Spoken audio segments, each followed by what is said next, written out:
We are live. Now remember, don't say it Oh too my soon. God, I knew it. That's why I was giving you the eyes. It's just because if you announce that we're live right away, I didn't know. sometimes I it was gets being good, cut miss. off. I was being You were good. being good. You were being very good, wasn't but I knew Andy misbehaving. couldn't resist. I know. This is Literary Roadhouse. One short story, once a week. My name's Gerald. I'm Andy. And I'm Anais. And this week, we have been reading a story called Suffering in Motion by McKenna Marsden. And if you haven't read the story yet, pause the podcast, go and read the story, links on the website, and come back and replay the podcast. Today, we're with Hannah Clark as she struggles with just about everything in her life. Her relationship, her sexuality, her mom, her training for the Boston Marathon, mainly the marathon. When she gets an injury in her foot, she struggles against it for a while and is upset that it might mean she can't do the marathon. There's a whole area of indecision in her life right then. Even a conversation with her mom is stilted and interrupted by connection issues. She's in a relationship, but does she want it to be long-term like her girlfriend partner wants?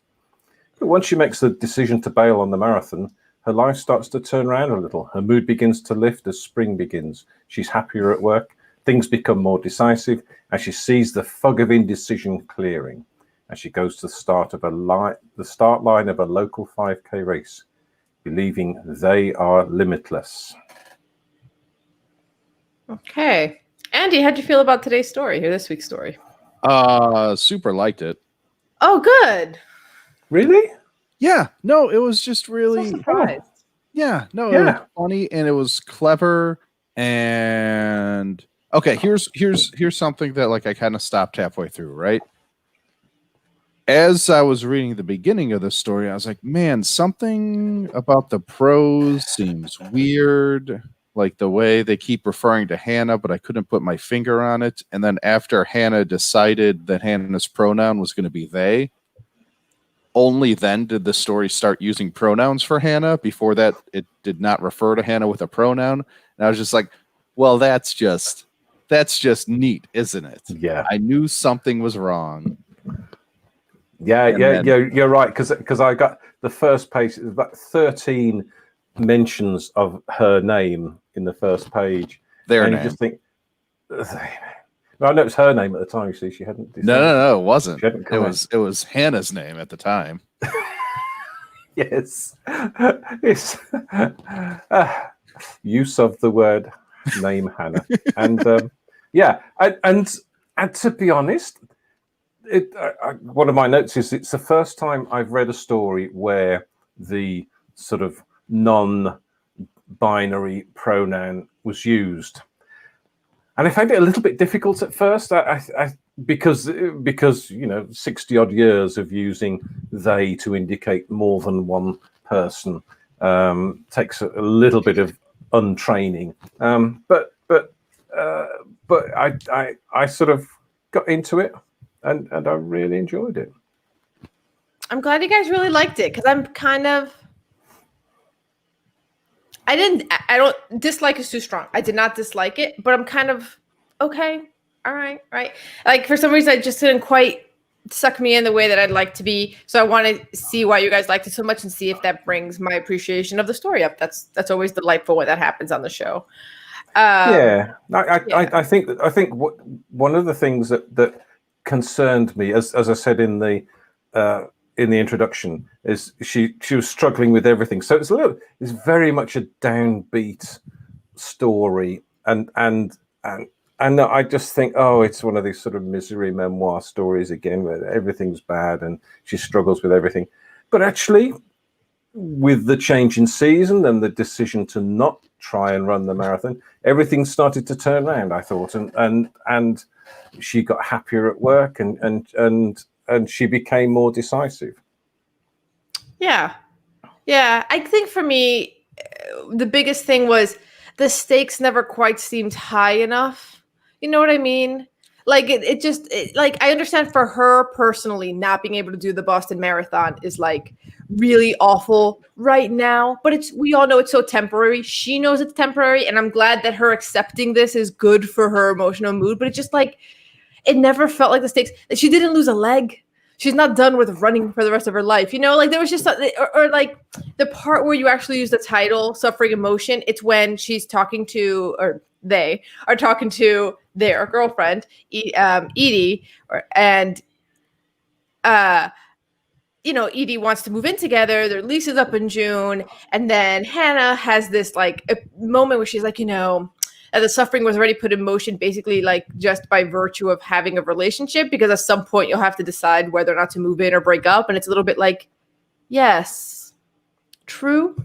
Again, the stakes just always seem low. And I think that was maybe what kind of had me a bit like, you'll be fine. You'll all be fine. And even the whole thing where Hannah starts identifying as non-binary, I liked that it wasn't super dramatic, right? I like that it wasn't like, and now you will be disowned from the family, because it makes it seem like you can only suffer in the most extreme of cases. And that's not true. She's still just bothered by the fact that her well-intentioned mother isn't, or their well-intentioned mother isn't fully seeing them the way that they would like to be seen, and is still trying to like work around like, well, don't get taken up with these fads. You're so independent. Women can be whatever they want. But like, again, while I understand that that's irritating and the sort of thing that you take to your therapist for sure, it just feels so low stakes, Like, I think that was my biggest issue with it. Was at no point was I just like, boy, is this suffering.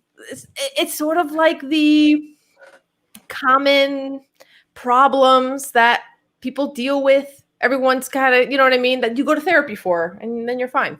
So I think I think that's why I got to that shrug place. Not that there was anything wrong with the story. That was just kind of my feeling throughout it, my overall impression. Yeah, I did. I mean, we had this discussion in Slack beforehand that if you are, because many years ago I was a bit of a runner, and in more recent times I was a cyclist, and if you are slightly obsessive about things, you get terribly obsessed about numbers and timings and training and schedules, and I could understand where she was coming from, because planning and training for a marathon is a very, very sort of, if you're going to do it properly, it's a very strict regime, and training up and training down, and so to me, I sort of understood how important it was for her to try and run this injury off, to try and get past the injury, and it's always that. I've had things in the past where coming up to making a decision is a terrible sort of shall I, shan't I, am I going to make the wrong decision, the right decision? Once you've made the decision, then all of a sudden you can deal with everything else, because the decision is made and that's behind you, and then you've just got to deal with life as it happens in front of you. So I think it was a really big deal for her to this injury that was blighting her training, and I think that was very important for her. Mm-hmm. I don't know though. I think it's a bigger deal, and you're like, oh, running. That's my impression of you, Anise. But it's true. Yeah, well, you'll run again. You will do another marathon. Yeah, you will. It's you not will about do running. physical it's about therapy. Hannah's body being just bullshit. It's like, her body's not though. Yeah, but okay. Men's bodies just let them run faster than her, even though they're shittier runners and they're not as dedicated and they don't work as hard. And just by virtue of their bodies, they get to be faster, and that's horseshit. And Hannah's body, even though she's trained it to fucking perfection, she doesn't get any of the advantages of men's body in her running time, and then still gets stuck with men's body's ailments. And it's like, that's horseshit. That's just horseshit. And Hannah doesn't really know how to relate to her body. It's not right, and it's off. And that colors everything that Hannah's doing. And it's a story about horseshit and why she doesn't get to be a shark. I mean, I think that's a good way to look at it. If you focus on the body part of it, it is a lot better, right? Where she sort of accepts, well, yes, but I have plantar fasciitis, and I also, am. We've done a terrible job with Hannah's pronouns. We're doing a horrible job. Just yeah. Just want to be clear. Also, the they and them thing, to what Gerald was saying in the beginning, I almost wish we'd make up a new one just because the plural thing. Whenever she was in a, or they were in a some scene, people have different ones. they do. Hannah But- wanted they. Yeah, Hannah wanted And they. you I need to know, but respect in that. the scenes when I'm reading the scenes where there's groups of people, sometimes the they and them, I wasn't sure if it was referring to Hannah or to like the store customers or to her roommates. Like for a second, only Yeah, in those. but that's. only in I those think scenes. that's intentional. I think that's just very clever writing. Like a couple of those are ambiguities are like, oh god, I don't know if I can find one, and I certainly can't search for the word they. That won't help at all. No. There were a couple where it's like I didn't know if it was referring to Hannah or the crowd, and on purpose. And I just thought it was clever. It was very clever craft. I liked it. I mean, you're right about that. Where like there's the line where she likes they because it contains multitudes, which I think is cool. I think it's very cool that it contains the multitudes. But just to what Gerald was saying, the plural singular thing is something that's hard to unlearn, you know, like when you've been reading your whole life. Just in particular, that part, the gender part's not as big a deal. And I think it's important that we do get it right. We can't just say, "Oh, for goodness' sake, that you're wrong for choosing that pronoun in the way that you're wrong for being offended by this," or you have to understand. You have to meet them and understand where they're coming from. And I think that's important. It's just that I'm just an old man and it takes a little while. It requires work, but the work is not that much, and it's worth it. Absolutely. But yeah. But I like what you're saying, Andy, about looking at it more from the perspective of this is horseshit. My body, I train it to perfection. I do more work than any guy, and a guy will do better time than me. Like Brandon. Right. Just 10 minutes faster. Yeah. Brandon. Everybody hates Brandon. Except Brandon's nice. And Right, that's he's super nice. He's super nice. Yeah. And that's what one thing Gerald did point to, once she accepts who's not going to, or they accept they're not going to be in the marathon anymore, and they realize that their coworkers were rooting for them this whole time. Right. Right. Everyone wanted Hannah to do well. Right. Because there was that moment where Lindsay was like, yeah, you should probably go talk to a doctor, where she's like, Lindsay won't give me free physical therapy. And I'm just like, Hannah, like, you need to calm down. Yes. This is a lot. Yeah. They were a very angry person before they made that decision. And what is that thing where there's a description of a sort of mentality where you think everything is against you. That I think they call that Geraldism. Oh, do they? Okay. No, they don't. It's but that thing I think she did. Yes, I think you're right, Annie. She got into this thing where everything is against her and nobody likes her and that is another turnaround in the story. That again, as soon as she makes that decision and said, "Look, I can't do it," even they become nice to her in her head. Yeah, that was something that kind of made. So Hannah's like bracing themselves for their mother to not react perfectly to the non-binary thing is almost like a self-fulfilling prophecy in a way, because it's like their mother could basically only say one thing, must be this one thing to get it right, or Hannah will say, see, she sucks, and it's like totally unfair. Like Hannah's like so like bitter before she makes before they make that decision, before they accept that they're they have plantar fasciitis. There will be other marathons. It will be okay. At some point, you need to make a decision with Edie. You're going to be with them or not. You need to commit to whatever it is, which I thought was interesting, because like I kind of felt a little bad for their mother, a little bit. Like their mother could do better, but give your mother time to do better. Like don't just jump down her throat. She loves you. I don't know. I feel like in general you should be a lot more generous with people who are trying. No slack, but I'm not cutting as much slack as you did. There's a lesser amount of slack that I cut, Hannah. I think there's a lot of slack you need to cut people who love you and are trying and are a couple conversations away from getting it right. Like I don't think their mother is going to resist this forever. She just needs a little more hand-holding to get there, and she will, right? So Yeah, it's Yeah, still obnoxious though, just in the way of everything else. It's the obnoxious thing you definitely talk about with your significant other and your therapist, for sure. Yep. It's a hot button topic for Andy. This is, isn't it? This is no.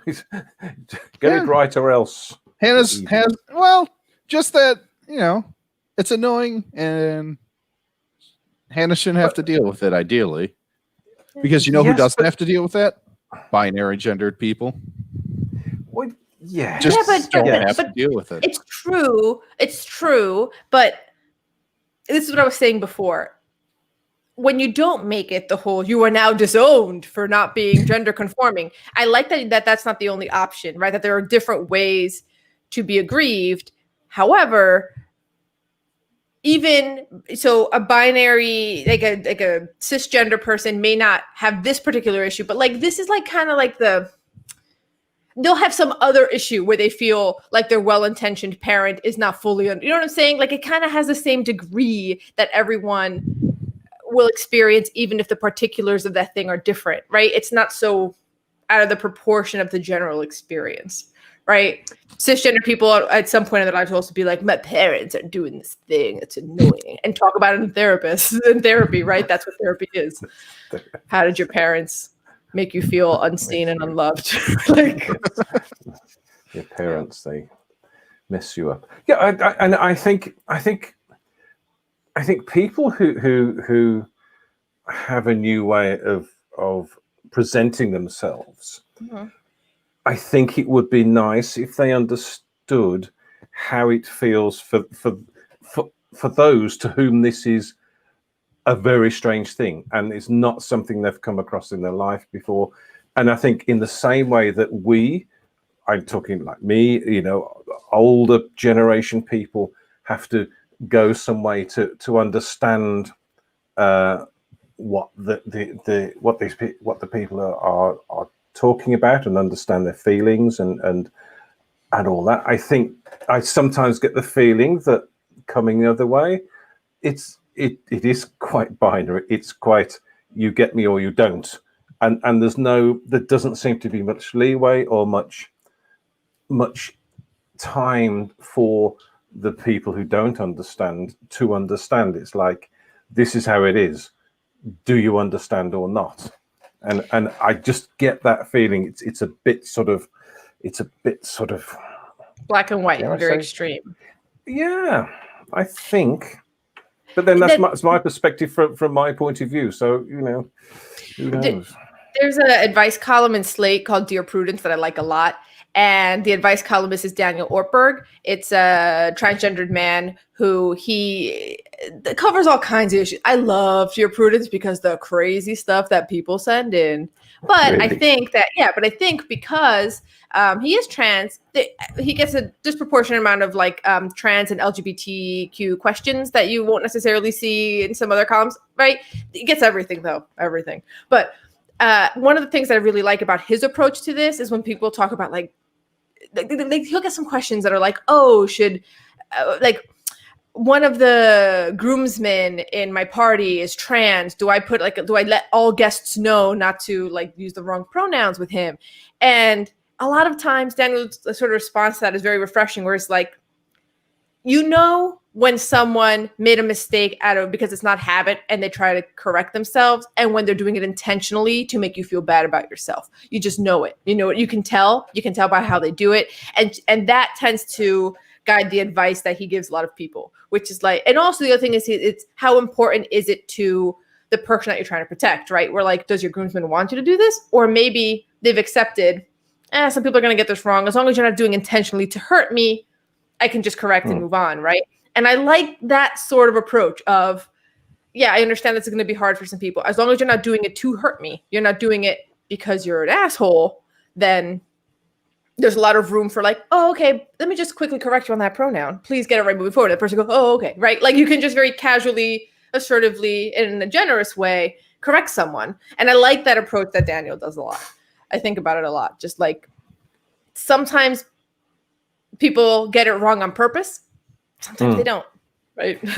It's all to do with tolerance, isn't it? And I think it's it's the same that I see over here in regards to race, because we had it at the barbecue we had the other weekend. There was, it's not unusual for me to be the only sort of socialist liberal in a group around here, and it's all white around here.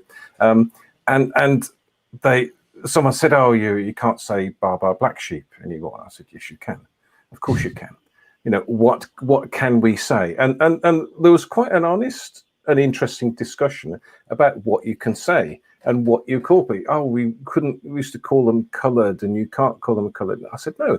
What is important is that you understand what they want you to call them and how they want to be addressed. And I said, and it's important that you just don't say, well, I'm going to call them this because I can't be bothered. And I think it's kind of the same sort of thing. I think you have to meet halfway on this, and I think you have to say, like you say, you don't want to cause offence. And I think it's easy to, if you do it wrong, it's easy for you to say, "Oh, I'm so sorry. I'll get it right in future." And I think that's important. And I come across people who would not deliberately not make any effort to go even halfway to understanding. Right. But that takes me back, as you were speaking, like people who deliberately do it one way or the other. You also have to be careful. And maybe that's a little bit what Hannah, going back to the story, is a little concerned about with her mother, is when people who are opposed to the transition find gentle ways to live with their opposition. So again, Daniel Ortberg and Dear Prudence received a letter from a parent who said, my child is trans and wants to change their pronouns, but for me, they were always my baby girl. I don't remember which direction the transition was, but let's say it was, woman to man. For me, she was always my baby girl. And even though I totally support her, I don't want to use him, blah, blah, blah, because it's more about my connection to my child, whatever. It's not that I don't support that. And then Daniel's response was, you can always choose in life to be an asshole, but don't be surprised when your child chooses to exclude you from their life. It was great. You are free to make the choice to be an asshole, which is funny. I like that response. Daniel's great. Anyway, that's all. Continue. Yeah, I think it's great when she comes. She says to her housemate, she said, "I'm non-binary." Dave finds a jar of homemade kombucha he was looking for and stands up. Like, for gender? And she says, "Yeah." They say, "Yeah." And he says, "Okay, cool." And then he moves off. And he just, sometimes sometimes people can surprise you about how easy it is to understand what you're trying to do. Right. And there's also Brandon in the store where there's that beautiful line where his face goes through all the different changes of processing that Hannah has a girlfriend, right?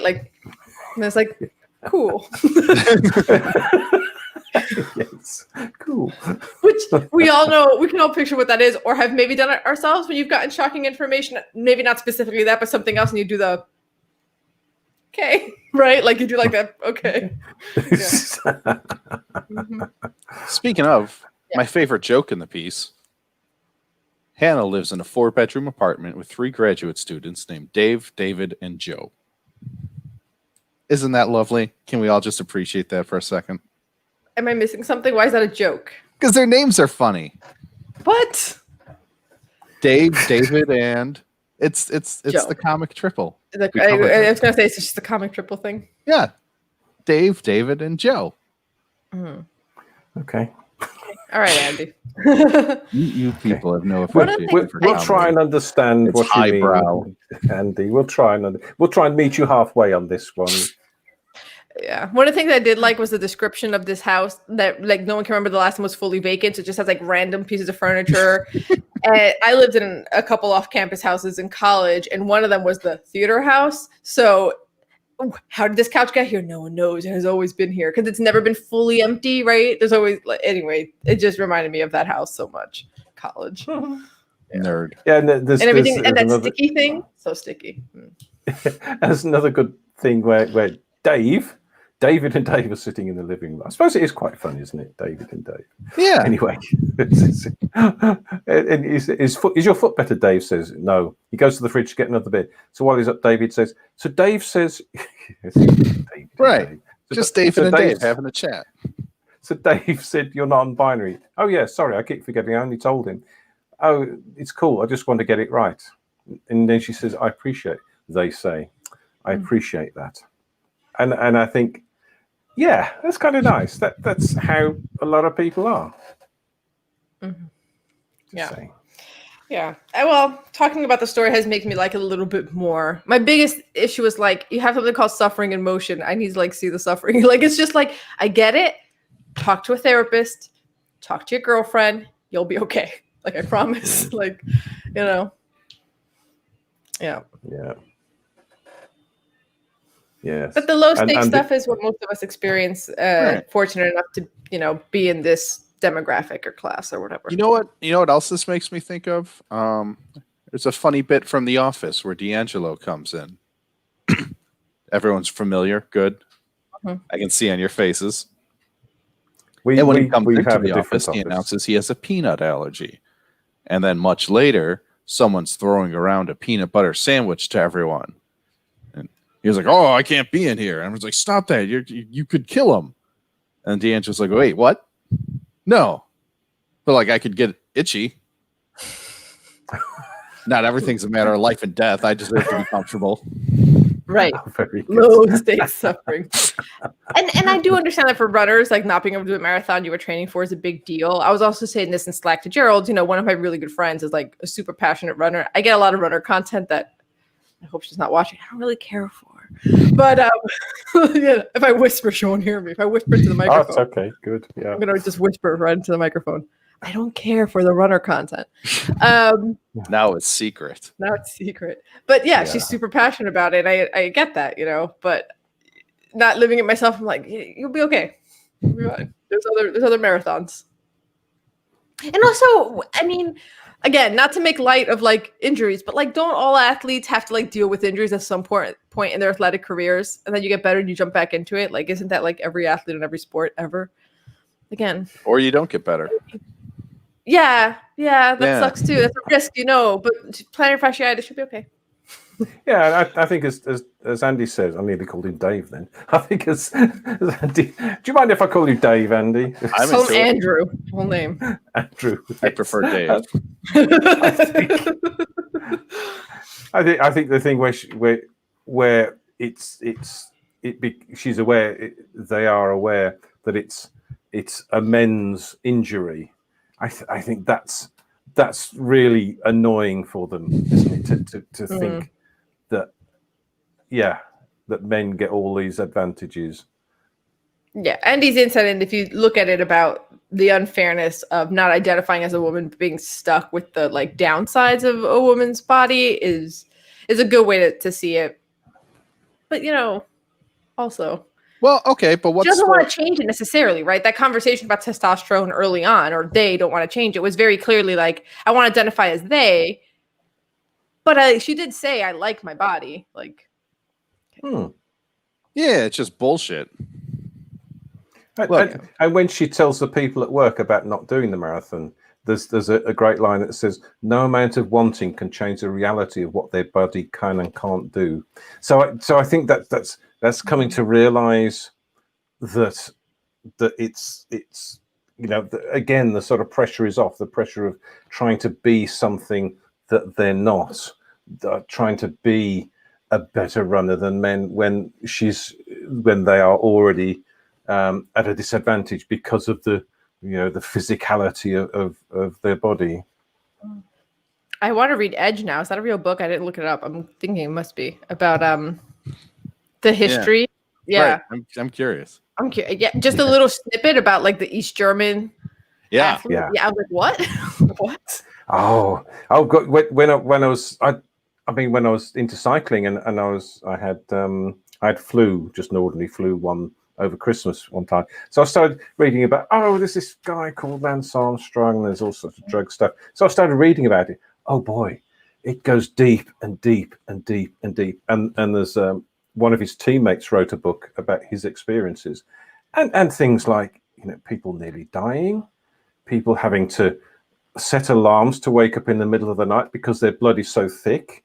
If they didn't wake up and do some exercise in the middle of the night, they'd die. Their heart would stop because the blood is too thick and rich. and you know, the blood transfusions and stuff, and he had a bad blood bag, and he nearly died because of that, and his pee was black, and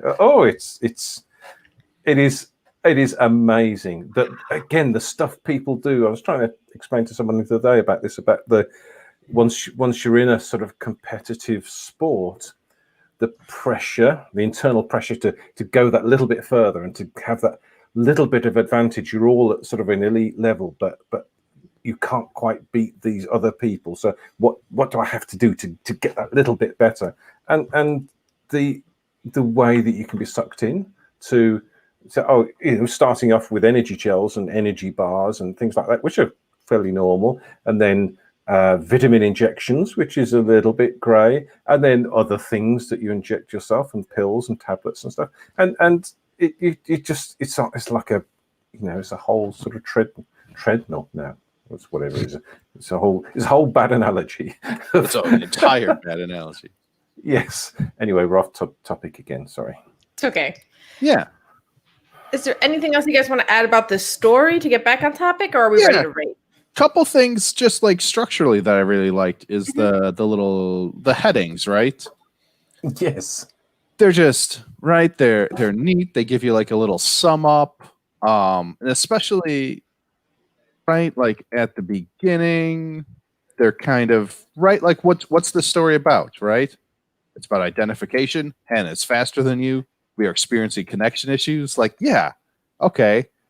Put me in that proper framework story. Thank you for these cute headings. Yeah, it's funny. I thought they would annoy me, but actually they're pretty cute. They're pretty good. Well, because they're clever, right? It could have been a stupid thing, but the author chose to use it as a tool, right? Not as just a thing. It's they're not decorative, is what you're saying, right? They're not decorative. Yeah. The author is very clever. Yeah. Yeah, very clever. Mm-hmm. Okay. Anything else? Okay. No, I don't think so. I think that's it. The only other thing I have in my notes is just the phrase "doing nothing does nothing." Yeah, I'm just looking at that right now. Yeah. It does nothing. Yeah. It's very clever. Right. Okay. So ratings. Andy, are you coming in at a 6? Is that what I'm hearing? Yeah, that's accurate. Cool. Wow. Gerald? I started off at a 5, being not too sure, but actually I think I'm. Yeah, this is going to stay with me, and it's sort of kind of interesting that, and I like the way it turns around. So no, I'm not feeling it. No, sorry, I changed my mind again. 5.5, nearly, but not quite. I was coming in at a 3. You guys have convinced me to come up at a 4. I'm at a 4, I think. Faint praise, just the stakes were too low. The writing is clever. The author knows what she's doing, but the subject was just not something I could. You know what? I'm gonna take one more stab at convincing you. All right. Here's what you're not carrying through with you to the story is what it starts with. Right? Hannah has read it's a myth that sharks will die if they stop moving forward, but chooses to believe it anyway. If it was allowed, Hannah's driver's license would say Clark Hannah, height 5'5", hair blonde, eyes blue, a shark. Yes, I love that line, but the rest of the story didn't have that levity. Yeah, it did. I think you're bad at saying jokes. Okay, David and Joe is not the same as Hannah would like to be a shark. No, but it's chock full with them. It's not. What the other one that we said in Slack, but we didn't bring up on the show. The donuts part. When Hannah was eating and the guy's like, "That's a lot of donuts for a little lady," and Hannah says, "Go fuck yourself." I did like that. I like that a lot. Of course, you like that. I also like the part where she was looking at online forums, but they're just full of bad advice. Right. Yeah. It's very clever, very funny, well done, well crafted, used all the tools. Fine, 4.5, Andy. You get another. You squeak another half out of me. Thank you. Well, I'm going up to a 6 now. Oh my goodness, Andy! It's very, Andy's done such a good job of selling it. It's it is very, very clever. It's very clever. Very well. Okay. So, what are we reading next week? Well, next week we're reading a short story. Okay, cool. Do you know what the short story is called or who the author Absolutely, is? I do. I picked it, so I should know what Yeah. it's called. And it's by Christina Perez Brubaker, and it is titled Silverfish. Okay, so we're reading Silverfish by Christina Perez Brubaker. That's one way to say it. Right, there's many ways. First name Christina. Okay. All right. Before you go, share your suffering in our forum of bad advice, the Facebook group Literary Roadhouse Readers. Our ambitions are nowhere near as lofty as running a marathon, but we would like to keep this podcast going for a long time. Support our podcast expenses by making a contribution at patreon.com/literary roadhouse. Every bit helps. And as always, share this podcast with a physical therapist in training in your life. Until next time, read a good story. I should have said share the story with Dave, David, and Joe. Yeah, Yes. that would have been funny. Here we go. But you're not as clever as the author. Yeah, as always, share this podcast with Dave, David, and Joe. Until next time, read a good story. Curly.